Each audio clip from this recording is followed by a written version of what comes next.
Praise the lord. దేవుని శ్రేష్టమైన నామంలో మీ అందరికీ శుభాలు తెలియజేస్తా ఉన్నాను. అందరు బాగున్నారా?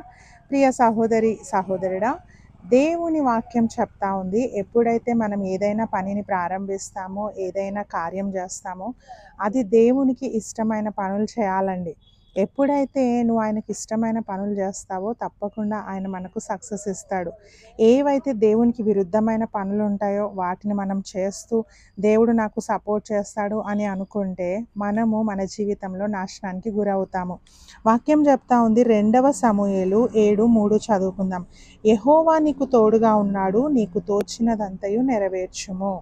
చూడండి, వాక్యం చెప్తా ఉంది, దేవుడు మనకు తోడై ఉంటే మనము ఏ పని ప్రారంభించినా కూడా అది నెరవేర్చబడుతుందండి. అది సక్సెస్ఫుల్గా కంప్లీట్ అవుతుంది.